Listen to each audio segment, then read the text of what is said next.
오늘은 그 두 번째 시간으로요, 모세의 아버지 아므람, 이게 되게 어려워요. 아브라함이 있어가지고 아므람의 가정을 살펴보도록 하겠습니다. 오늘 제목이 아므람의 가정입니다. 따라서 하겠습니다. 아므람의 가정. 한 번 더 해볼까요? 아므람의 가정. 네, 한 번 더요. 아므람의 가정. 네, 오늘 본문에는 그 모세의 아버지, 오늘 2장 1절부터 10절까지는 모세의 아버지와 어머니에 대해서 언급이 나오지 않습니다만, 출애굽기 6장에 가면요, 이 족보를 언급하면서 모세의 아버지와 어머니를 언급합니다. 출애굽기 6장 14절 이하에 가면 그 조상을 따라 집의 어른을 이러하니라, 이 조상이 이제 그 이스라엘의 야곱의 족보죠. 그래서 르우벤의 가정, 시므온의 가정, 레위 가정, 그 다음에 게르손의 아들, 고핫의 아들, 무라리의 아들, 그리고 이 고핫의 아들 중에 아므람이 있고요. 그리고 그 다음에 무라리의 아들 쭉 있으면서 이제 모세의 족보를 이야기합니다. 사실은 지난주에 봤던 이 족보의 이야기예요. 그래서 이렇게 야곱의 12아들들을 지난주에 저희가 한번 봤었죠. 아들 12명 낳는데 좀 시간이 걸려요. 이렇게 네, 이렇게 낳습니다. 그 중에 이제 첫째 아들이 이름이 뭐예요? 르우벤. 이 르우벤으로부터 4아들이 태어납니다. 한옥, 발루, 헤스론, 갈미. 이게 6장 이제 14절 이하에 보면 이런 이야기가 나와요. 그 다음에 시므온으로부터 여무엘, 야민, 오핫, 야긴, 소알, 가나안 여인의 아들 사울. 제가 이거 보면서 이 가나안 여인의 아들 사울 이렇게 한 거 그냥 사울 해도 될 건데 굳이 여기 가나안 여인의 아들 사울, 하나님 좀 섭섭하셨나 봐요. 네가 왜 가나안 여인을 취했냐? 그거 아닌데, 이렇게 하면서 그 마지막 사울의 이름을 가나안 여인의 아들 사울 이렇게 한 것 같아요. 그 다음에 세 번째, 레위의 아들들이 게르손, 고핫, 무라리 이렇게 있고요. 이제 여기까지만 소개해요. 그 다음에 이제 레위의 가문을 소개하기 때문에 레위까지만 소개하고, 그 다음에 이제 게르손에서 림나와 시므이, 고핫에게서 아므람, 이스알, 헤브론, 우시엘, 고핫의 아들 아므람인 거죠. 그 다음에 무라리의 아들들이 마흘리, 무시 이렇게 소개하고 있어요. 그러면서 요베겟을 이제 여기서 소개합니다. 요베겟을 소개하는데, 아므람이 요베겟을 이렇게 통해서 아론과 모세를 낳았다 이렇게 소개하면서 20절에는 어떻게 소개하냐면, 아므람은 그들의 아버지의 누이 요베겟을 아내로 맞이하였고 그는 아론과 모세를 낳았으며 아므람의 나이는 137세였다 이렇게 소개하고 있어요. 여기 보니까 아므람은 그들의 아버지의 누이, 그러면 이 아므람과 모세는 어떤 사이죠? 아므람과 요베겟은 어떤 사이예요? 남매예요? 고모죠, 고모. 그죠? 고모 사이인 거죠. 예. 그러니까 아버지의 누이니까 이 아므람에게는 사실 고모가 되는 거예요. 이 고모를 아내로 취한 겁니다. 그러니까 그 출애굽기 2장에 처음에 보면은요, 이렇게 얘기해요. 레위 가족 한 사람이 가서 레위 여자에게 장가들었다. 이렇게 출애굽기 2장 1절에서는 그냥 레위 여자라고만 소개하는데, 출애굽기 6장에서는 그 레위 여자가 아므람의 고모이자 또 아내가 되었다 이렇게 소개하고 있는 겁니다. 모세의 율법에서는 이런 근친 결혼을 아주 엄금하죠. 절대 해서는 안 된다 이렇게 엄금하는데, 그러나 모세의 율법이 주어지기 전, 그러니까 율법이 제정되기 전에는 이런 것이 크게 문제가 되지 않았다는 것을 우리가 알 수 있습니다. 그럼에도 불구하고 레위인 남자가 레위인 여자에게, 그것도 족보를 따지면 고모가 되는 아주 가까운 친척과 결혼을 한 것은, 당시는 족장 사회였기 때문에 다른 족속들과 이렇게 교류하는 것이 쉽지 않았고요. 그 가문의 순수한 혈통을 이어가야 하는 것이 사명이었기 때문에 이런 결혼을 했다고 볼 수 있습니다. 이런 당시의 그 문화와 사상들의 연장선상에서 오늘 출애굽기를 시작하면서 출애굽기 1장 8절에 보면은요, 애굽에는 요셉을 알지 못하는 새 왕이 일어났다. 애굽에서 요셉은 어떤 직제까지 올라갔죠? 총리까지 올라갔잖아요. 왜 총리까지 간 거죠? 그 애굽의 그 7년 대환란, 7년 그 흉작, 그거를 이겨낸 게 한 거잖아요, 결국은. 그래서 이제 그 공이 인정이 돼서 이게 총리까지 올라간 거예요. 근데 다음 왕이 되면서 이 요셉을 모르는 다음 왕이 된 거예요. 이 왕을 보통은 애굽의 제 18대 왕조 중에 세 번째 왕인 티투모세 1세로 보는 것이 일반적인 견해입니다. 이집트 왕조를 제가 한번 소개하면요. 이집트 왕조가 이렇게 많아요. 이렇게. 이집트 왕조 중에 위에 보시면 서기 제 3000년부터 시작해요. 3000년부터 시작해가요. 원왕조, 초기왕조, 고왕조, 제1중간기 왕조, 중왕조 2기, 중간기 2기, 신왕조, 중간 3기 이렇게 왕조가 많아요. 그러니까 서기 3000년, 그러니까 BC 3000년 전부터 이어진 왕조가 저 애굽의 왕조예요. 그러니까 이집트가 못 산다고 이게 씹어볼 만한 그런 나라가 아닌 거예요. 어마어마한 나라예요, 저 애굽이. 저 왕조 중에 제 18대 왕조, 18대 왕조가 이 18대 왕조 중에 제 세 번째 왕, 이 사람이 이제 티투모세라고 하는 왕조예요. 이 왕이 이제 모세와 관련된 왕이라는 거예요. 보통 새 정권이 들어서면 이전 왕들의 업적과 모든 행정을 폐기하고요, 새로운 왕조에 맞춘 일들을 진행하게 되는 것을 우리가 볼 수 있죠.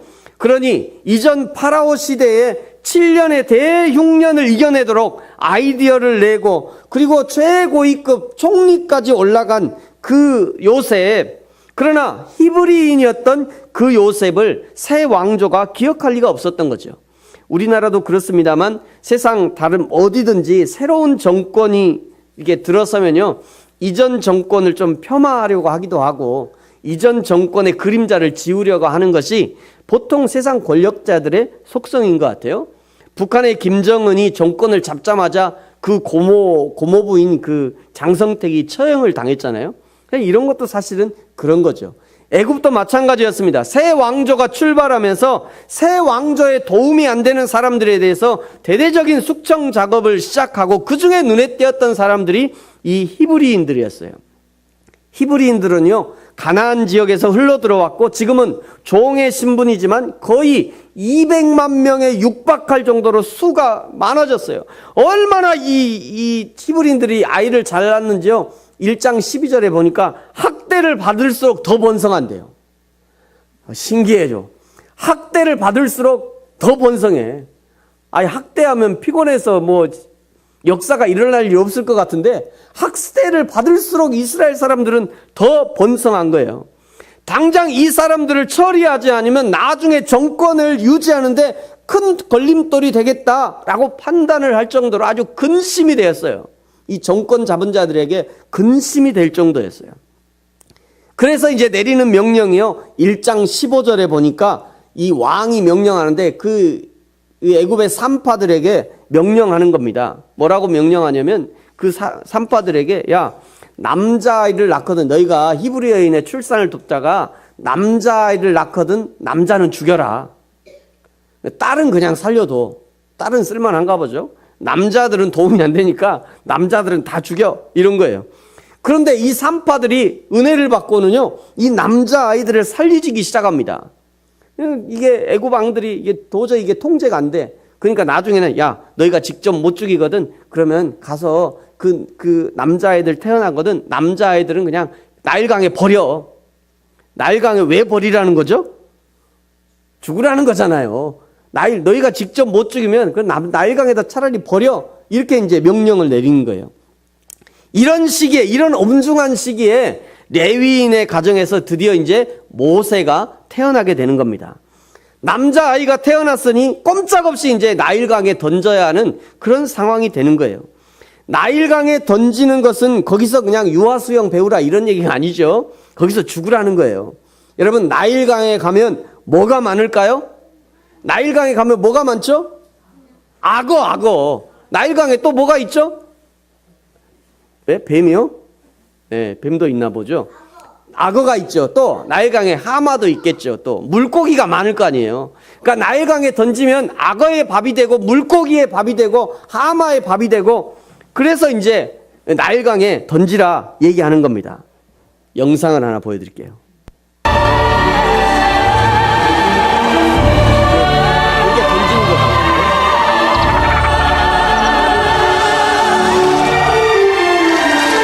고기 많잖아요.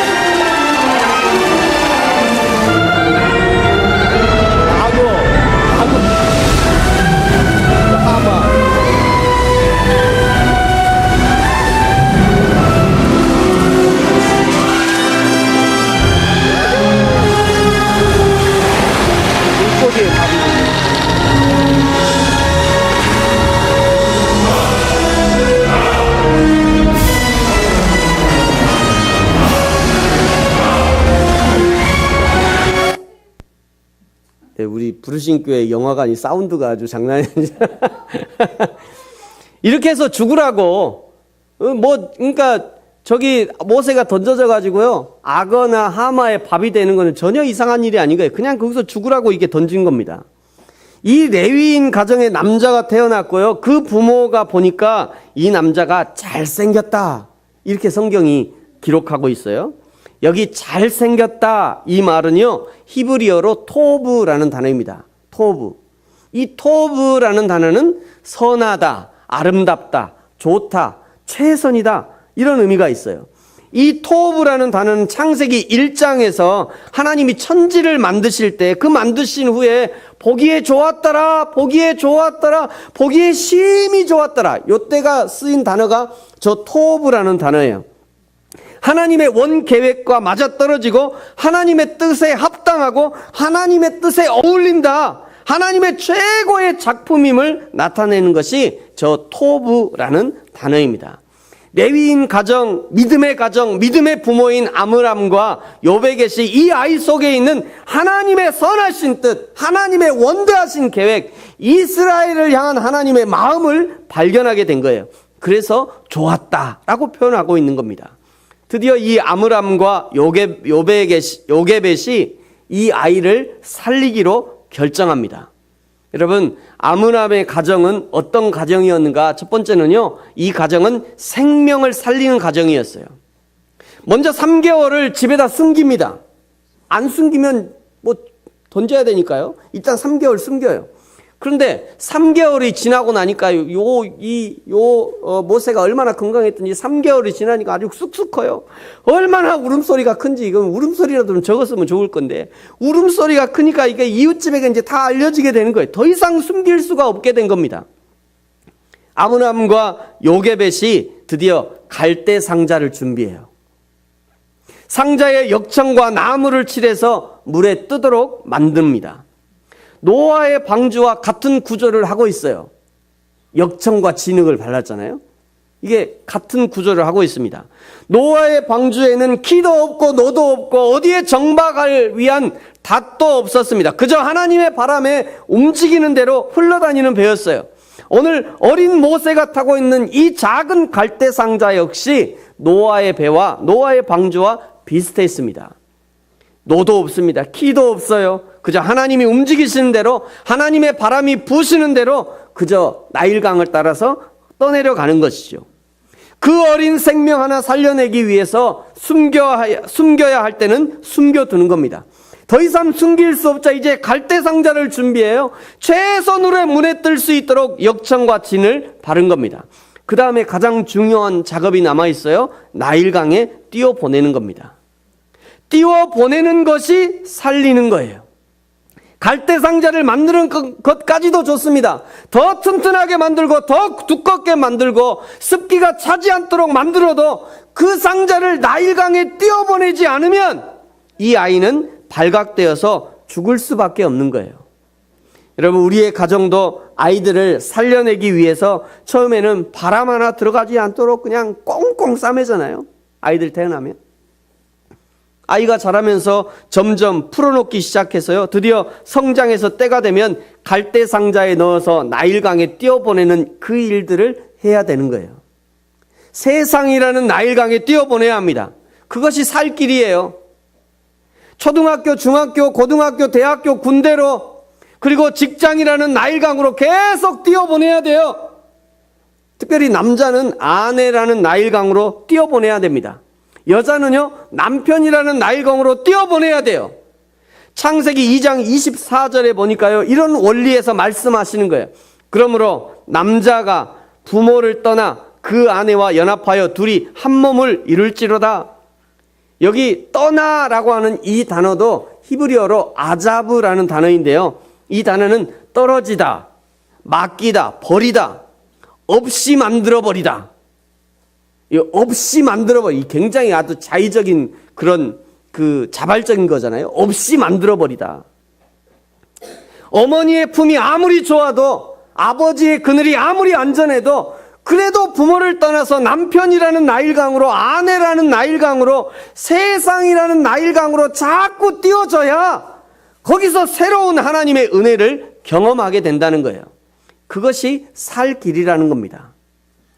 이렇게 나일강에 띄어진 작은 갈대 상자가 바로의 딸, 바로의 공주에게 발견이 되어지고요.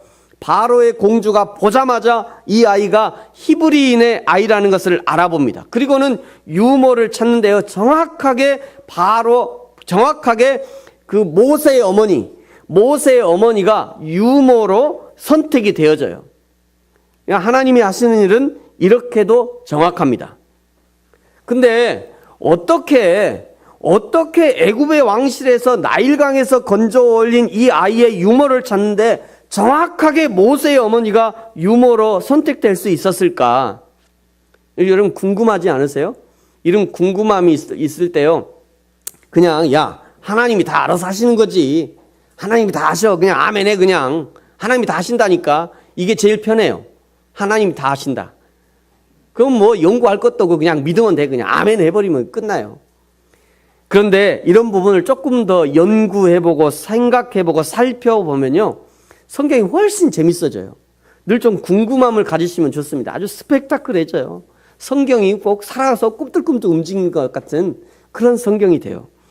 여러분 그렇다고 해서 그냥 아무거나 생각되어지는 대로 상상의 나래를 펴서는 곤란합니다. 성경이 알려주는 힌트를 따라서 성경이 알려주시는 곳까지만 상상을 펴야지 전혀 엉뚱한 곳까지 그냥 상상의 나래를 펴서는 곤란해요.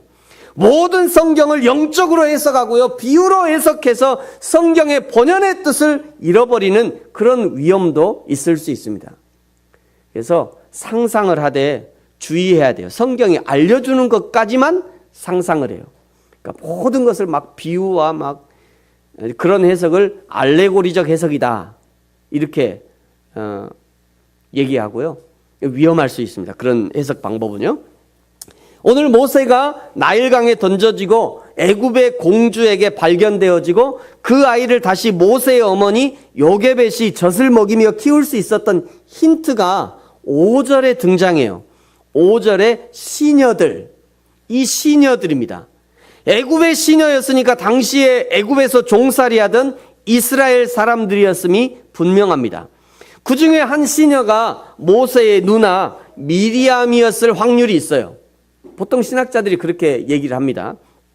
그 중에 한 시녀가 아마 미리암이었을 거다. 4절에 보니까요. 그의 누이가 어떻게 되는지를 알려고 멀리 섰더니 이렇게 얘기하죠. 근데 또 7절에 보니까요. 여기서도 그의 누이가 이렇게 얘기하고 있어요. 모세의 누나 미리암을 얘기하는 거죠. 모세의 누나가 바로의 딸에게 건의를 하고 있는 겁니다. 바로의 딸이 바로의 그 딸의 시녀였기 때문에 바로 그냥 건의할 수 있었던 것이죠. 그리고 유모를 찾으라라고 하는 이 명령을 듣고 그냥 뒤도 돌아보지 않고 모세의 어머니 요게벳에게 달려가서 그 유모를 찾는다고 알려주고요. 드디어 모세의 어머니가 유모의 역할을 하게 되는 거예요. 아므람의 가정의 첫 번째는 생명을 살리는 가정이었고요. 두 번째 아므람의 가정은 생명을 양육하는 가정이었습니다. 오늘 9절에 보니까요. 이제는 바로의 그 딸의 양자가 된 모세를 유모가 된 모세의 어머니가 젖을 먹이는 장면이 등장해요. 그리고 10절에 이 아이가 잘 자랐다 이렇게 기록하고 있어요. 아이를 안 키워본 사람은 여러분 아이가 지금 모세가 이제 3개월 정도 됐거든요. 3개월 정도 된 아이는 젖만 먹으면 쑥쑥 잘 자랄까요?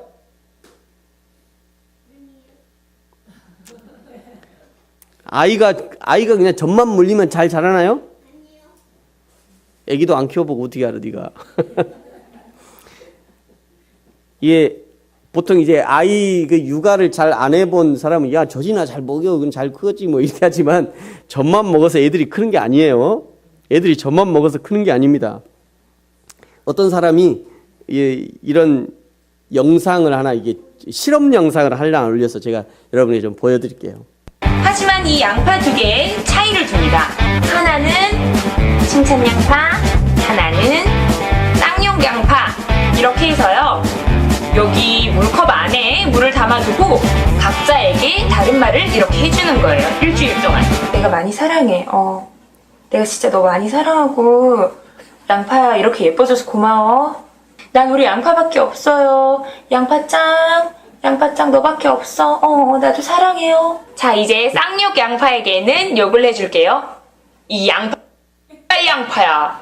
너 볶아버리기 전에 짜져 있어라 이 양파야. 양이 주제요. 너는 그냥 있잖아 땅속에 처박혀 있어야 돼. 아니면 볶아버리니까 드디어 양파 실험을 한 지 일주일이 지났습니다. 쌍욕 양파와 칭찬 양파입니다. 어떻게 변했을까요? 그럼 잘하긴 잘했다 얘도 많이. 그쵸? 응? 우와! 헐! 우와!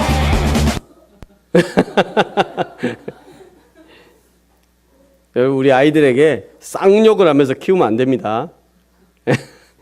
양파도 저렇게 다르잖아요. 사람은 얼마나 다르겠어요.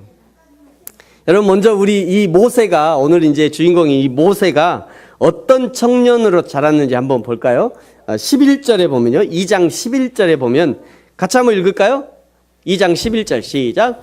모세가 장성한 후에 한 번은 자기 형제들에게 나가서 그들이 고되게 노동하는 것을 보더니 어떤 애굽 사람이 한 히브리 사람 곧 자기 형제를 치는 것을 본지라. 아멘. 애굽의 왕자로 파라오의 차기 계승자로 성장했지만 그러나 정확하게 자신이 히브리인이며 지금 종으로 있는 사람들이 자신의 형제라는 것을 정확하게 인식하고 있어요. 그 어머니의 젖만 먹고 자란 것이 아니라는 것을 우리가 알 수 있는 대목입니다. 어린 모세, 아직 말도 못하고 서지도 못하고 어린 모세에게 젖을 먹이는 그 짧은 순간에 레위인의 딸 요게벳은 모세를 완벽한 히브리인 청년으로 키워냈던 거예요. 그 짧은 시간에 말이죠. 애들이 몇십 년 먹는 것도 아니잖아요. 저들 그 짧은 시간에 완벽한 히브리인 청년으로 키워냈던 거예요. 신명기 6장 6절 7절에 보면요. 오늘 내가 내게 명하는 이 말씀을 너는 마음에 새기고 내 자녀에게 부지런히 가르치며 집에 앉았을 때든지 길을 갈 때든지 누워있을 때든지 일어날 때든지 이 말씀을 강론하라. 이 말씀대로 어린 모세가 젖을 물 때마다 하나님의 말씀을 들려주었던 것이고요. 트림을 시키면서 하나님의 말씀을 들려주었을 것이고 재우면서 요람을 흔들면서 여호와 하나님의 말씀이 계속해서 이 어린 모세의 머릿속에 심겨질 수 있도록 했을 거예요. 뿐만 아니라 에베소서 6장 4절 이렇게 말씀합니다. 같이 한번 읽어보죠. 시작. 또 아비들아 너희 자녀를 노엽게 하지 말고 오직 주의 교양과 훈계로 양육하라. 아멘. 모세가 얼마나 교양 있고 정중하게 예의 바른 청년으로 자랐는지요. 출애굽기 2장 13절에 이렇게 말씀해요. 이 13절은요 그냥 싸우는 히브리 동족에게 싸움을 말리면서 하는 말입니다. 말리면서 이튿날 다시 나가서 두 히브리 사람이 서로 싸우는지라 그 잘못한 사람에게 이르되 내가 어찌하여 동포를 치느냐. 내가 어찌하여 동포를 치느냐. 싸움을 말리는 이 모세의 말 속에 히브리인을 향한 동정심과 사랑이 묻어 있다는 것을 느낄 수 있습니다. 여러분, 나중에요, 이제 모세가 이 일로 이제 그 미디안 땅으로 도망가잖아요. 미디안 땅으로 도망가서 거기서 미디안의 제사장의 딸들, 그 딸들이 양칠 때 어떤 사람들이, 다른 목자들이 와가지고 딸들이라고 물을 못 먹이게 하는 거예요. 딸들이 지금 양을 치고 있는데 남자 목자들이 왔겠죠. 와가지고 야 저리 가 이러면서 이게 양에게 못 먹이게 한 겁니다. 그때요, 이 모세가 쫓아 그 양들, 그 미디안 제사장의 7 딸들을 도와서 이 양치는 것을 도와줘요. 이런 걸 보면 기본적으로 모세는 히브리 사람들에게만이 아니라 모든 사람에 대한 긍휼과 자비의 마음이 있었다는 것을 알 수 있습니다. 여러분, 언제 이런 아이로 성장했는가? 바로 그 어머니의 품에서 젖을 먹을 때, 그때 그런 아이로 성장할 수 있었던 거예요. 젖을 먹으면서 하나님의 말씀을 먹었던 것입니다. 어머니의 사랑과 하나님의 사랑으로 양육되어졌다는 것을 알 수 있는 대목이에요. 사랑하는 성도 여러분, 저와 여러분의 자녀는 어떻게 양육되고 있습니까? 제가 이 그림에 좀 아쉬운 것 중에 하나는 아기가 하나밖에 없다는 거예요. 아기가 3개 정도 있는 그림이 있으면 좋겠는데 아기가 하나밖에 없어갖고. 여러분, 저와 여러분의 가정의 자녀들은 어떻게 양육되고 있어요? 또 우리 공동체에 맡겨주신 자녀들은 어떻게 양육이 되고 있습니까? 자녀들이 육적 생명뿐 아니라 영적 생명을 잘 유지하고 있습니까? 몸과 마음이 건강한 자녀로 잘 양육되고 있습니까? 예수님처럼 하나님과 사람들에게 사랑받는 자녀로 양육되어지고 있습니까? 우리 가정에 선물로 주신 자녀들이 위로는 하나님을 알고 그 하나님을 경외하며 아래로는 형제와 이웃을 사랑하고 섬기고 그 부모를 공경하며 효도할 줄 아는 사람으로 양육되어져야 하는 거지요. 이렇게 양육된 모세가 나중에 어떻게 쓰임받았죠? 이스라엘을 출애굽시키는 최선두의 리더로 쓰임을 받는 겁니다. 하나님 나라의 위대한 일꾼이 되어서 민족 구원의 역할을 감당하게 되는 거예요. 사랑하는 성도 여러분, 오늘 우리 가정에 그리고 우리 공동체에 자녀를 맡겨주셨는데 그 자녀들 어떻게 양육했으며 또 앞으로 어떻게 양육해야 합니까? 첫째, 우리의 가정은 생명을 살리는 가정이 되어야 합니다. 아이들을 위험으로부터 보호해 주십시오. 가정은, 부모는 아이들의 안전한 피난처가 되어야 돼요. 그냥 집에 오는 것이 부담스러우면 안 돼요, 아이들이. 그러니까 학교에 가서 아무리 스트레스를 받아도 빨리 학교 끝나고 빨리 집에 가야지. 이래야 되는 거잖아요. 그죠? 직장에서 아무리 스트레스를 받아도 빨리 나 그 직장 끝나고 집에 가야지. 이래야지.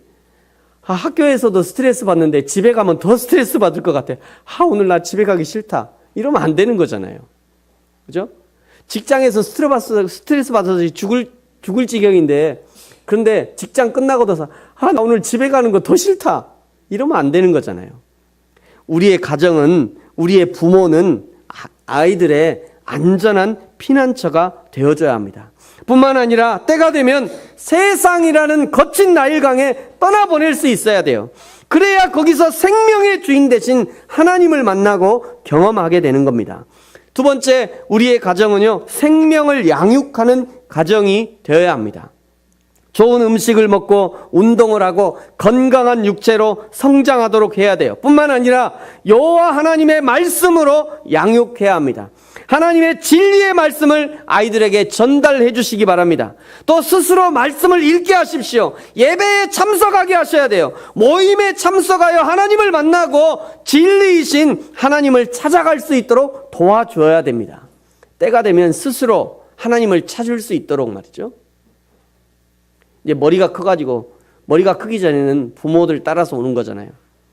근데 머리가 커가지고 20살 돼가지고 나 이제 성인이니까 내가 내 앞길을 할 거야. 나 오늘부터 내가 지금까지는 엄마 따라서 내가 교회 갔는데 나는 오늘부터 성인이니까 오늘부터는 교회 안 가. 하나님 안 믿어. 이러면 안 되는 거잖아요. 머리가 크고 나니까 20세가 되고 성인이 되고 야 이제 네 앞길 네가 알아서 해라. 그랬더니 고민해 보더니 내가 다른 건 몰라도 하나님을 믿고 살아야지. 이렇게 키워야 되는 거 아니에요? 자녀들을. 그걸 우리에게 맡겨주신 거예요. 우리 가정에. 그래서 우리의 가정은 생명을 살릴 뿐만 아니라 그 생명을 하나님의 말씀으로 양육해야 되는 것입니다.